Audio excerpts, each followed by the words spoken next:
So once you have your bushings pressed into there, you're going to take your bracket. There are two brackets which mount this control arm to the frame.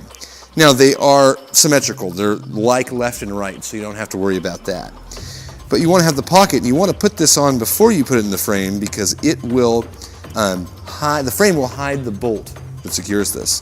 So you want to slide this on, and you're going to take your bolt, and we actually use 2 washers on the grade 8 bolt and slide it through from the outside towards the inside. When you get there, then you want to secure it with your lock washer and your nut. And you want to get it nice and tight, but it'll be another bolt that once the car is under load and has all the weight on it, we're going to go and double check and confirm all the torque specifications. So that'll be in a video that will be coming soon when we're a little further down the road with the suspension.